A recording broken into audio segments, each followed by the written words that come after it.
Well, welcome back to the channel, everybody. This is Tim here at Surviving Maine on a 20-acre farm, also a Mayberry farm. But let me show you the toy I found. Bracket Shaw and Lunt Company was the one that tagged it. Stover, 1.5 horse, 550 on the speed, and the serial number. I don't know if you guys can see that. Yeah, you might be able to, but if you can't, it's a KA148011. And it's an open crank stover. Little horse and a half. It's free. I haven't actually, you can see they've broke the rocker, which, yeah, it's free, so I can turn it. Yeah, it's got compression. Look at that. I don't know if the mag is hot. Don't know anything about it. I got an old planter of some sort. And a whole box of trinkets that go with that planter. You know, got the little plow that goes with it, cultivating tines, some rakes, back wheel. This piece here, I don't know what it goes to. If that's a row marker, I don't know what it is. But anyway, it might go something to do with that planter. It looks to me like it would, it might be a seed coverer too. Not really sure what it is. But anyway, it all goes with that unit over there. Got a saw arbor. And that was kind of the neat find. Didn't expect to find that there. Front wheel weights for a farmall. So, you know, stuff followed me home. I was down the road here taking the veggie signs that covered up the corn sign off and putting it down below so it said corn and veggies. And Steve drives up, fellow I know. He says, hey, he says, you need to come to the house. He says, I got some crap I want to get rid of. So I go down there, we agreed on a price, and here it is. So now I got to unload it, but don't know anything about it, no more than what you folks do. So another little toy for the farm. Okay, so we're down here in the shop. I'm going to see if this thing will run. We're going to take the mag off, see if the mag's hot. Then we'll put some fuel in it. We'll see if we can get it to fire. And see what happens. I've sprayed it down with Marvel Mystery Oil. Got it pretty well saturated. And I've been cleaning in here. You can see the John Deere's over behind. And been trying to organize all those gaskets up there I got to go through. Some of them aren't any good, some of them are. A lot of it's Detroit stuff, so that stuff I'll keep, the Crotty-Collier. And yeah, the IDL machine, finally got that moved in here. Matt helped me do that on Sunday. I'll tell you, I don't think I would have got it done if it wasn't for Matt helping. Boy, it was a lot of work. And there's still a lot of stuff around here that's got to be picked up, but I couldn't stand it. I got to play here for a little bit. I ain't played for a long time. So anyway, I'm going to take off these two nuts right here. Pull this off, we'll put it in the vise, see what she looks like. So for those of you who have never been around make and break ignition, this right here is your points. That actually comes apart. If I can pick it up, you'll see. Now when this engine fires, what happens is we'll load this up. It's loading the tension on those springs. We'll load it up right there. Now, we've got all the magnets aligned, so what we're going to do is when that snaps back, it'll break the magnetic field. It will run an electric current through the coil. It will be going through these points at the time that it breaks.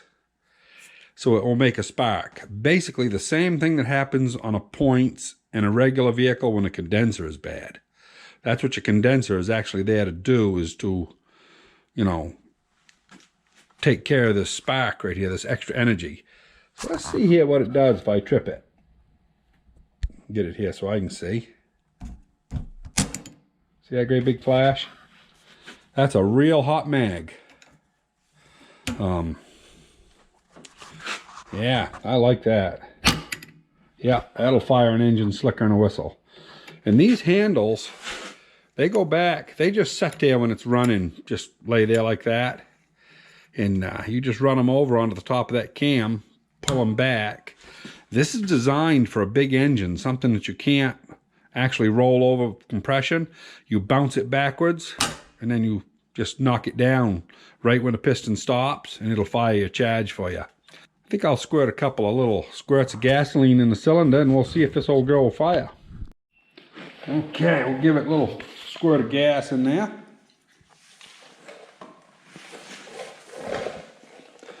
Pick up the trip rod. Put that in like so.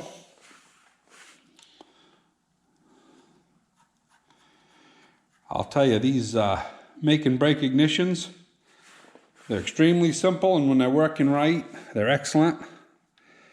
When they're not, they can suck, because there's a lot of things that can go wrong. You can get your insulator here, get bad. There's a lot of places that you can have issues. But this one here is extremely hot. Probably one of the hottest ones I've ever had. And pretty happy about that, because you know, when you buy stuff like this, you don't have a clue what you're getting. It might just be a parts engine, you know. So there we go. Tighten these up easy so we don't frig up the gasket. Oh yeah. We'll, a little bit of oil on the valves here.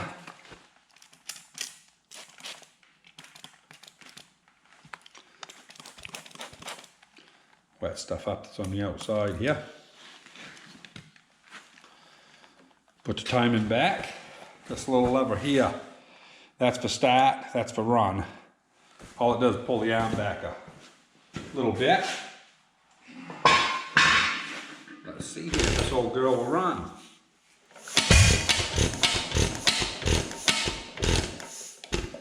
So I didn't put enough fuel in it, but it's obvious it's gonna run. So now, this cover right here is no good. It's been picked up a lot of times. I gotta get the vacuum over here, clean this out, and I'll put a little gas in there. We'll see if we can get this old girl to actually run and stay going. So I've got about an inch, maybe an inch and a quarter of gas in there, not much. Okay, I just took the igniter off, put some more fuel in it. I'm thinking that fuel might not be real fresh. Matter of fact, I'm sure it isn't. We'll give her another try.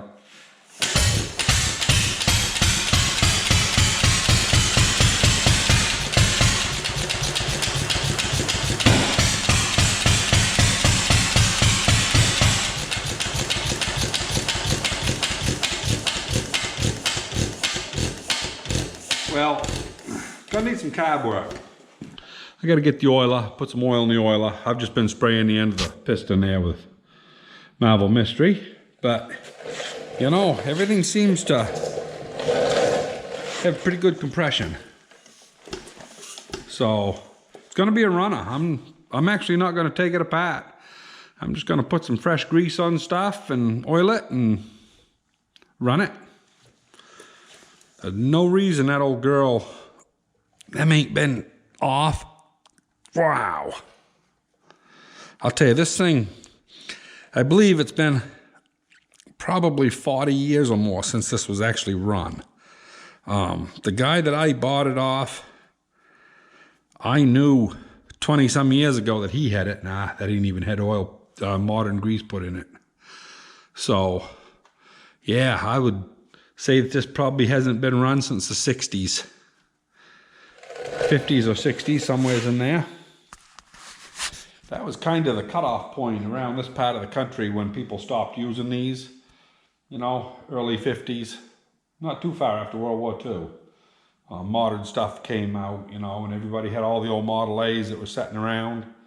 If they needed a flat belt, you know, they modified a Model A engine. I mean, it had so much more power, and, you know, these here kind of went by the wayside. I mean, I grew up, I was one of the rare people, I guess. When I was a kid, you know, we still used a cordwood saw and a 4-horse headless whip. That was when I was 13, we were still doing it. We were still cutting the wood that way up until I was about 23 or 24, and I got married and left home. And at that time, my father stopped using it because, you know, it takes two people, one to pitch on, one to saw. So anyway, I was lucky I grew up with this junk. But this will run. I got to take the carb off. It's held on just two bolts, nuts, two studs, I should say, and nuts. I'll take that off and give that a good cleaning. Find out if there's a check ball in there that's not working. I think there is. That's why as soon as I dropped the choke off, it quit. So this is a very simple carburetor. I took it off, just two studs, two small screws here, come out the back side, separates it. Of course, you got to have this loosened when you do it, this line. This is your fuel line for your cup. The main reason that wouldn't run right was because on the back side, which I hadn't noticed, I thought I knew the line was gone, but also the fitting is gone, the fuel fitting. So it had an open hole right there going out to the atmosphere. So of course it wasn't running the way it was supposed to. So anyway, I got to make one of these because I do not have another one. Well, I was going to make one of these out of a piece of this brass, but I got thinking about it. I thought, you know, that looks an awful lot like a brake line fitting, which the threads weren't right, but I found one that had a 9/16 thread, and I machined it down. I already had the hole through it, and it's got a 3/16 tube, and you know, just got to do a flare on it, but I don't mind whether it's a flare or a ferrule, and nobody really is going to look at it that close to see what it is. So that was, all I had to do was rethread it and turn that little end down. And I did put a center drill, just a little bit in there. Hopefully that hole isn't too big. That's what was in it. So anyway, we'll see. I'm going to screw it together. And maybe I'll go get the high-speed jet and see how it looks in it. So it's screwed in right. I put the needle in, worked perfect. So I'm going to assemble now and we'll see where we go with this. Okay, off camera I put a little fuel in the tank. I just squirted some oil. Actually, the bottom glass is missing on this. And I just put some oil on the cylinder, which helped the compression quite a lot. We'll see here if this old girl will start now. Put a little choke. Open that up about quarter of a turn. We'll try a quarter. Give it 8 or 10 flips, see what it does.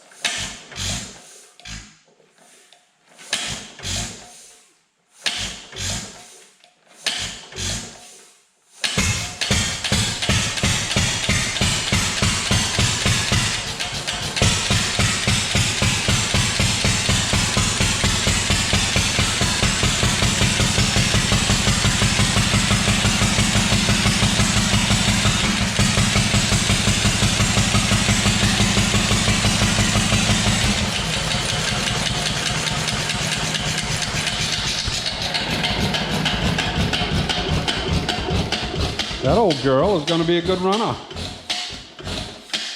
So this hasn't had the governor messed with. You know, most guys that show them, you know, they slow everything down. This is still set up for the 550 or whatever it's supposed to run.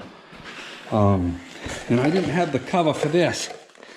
All they had was a piece of gasket material. That's why it was so flimsy. So I got to make a metal cover for that. But it's definitely going to be a good runner.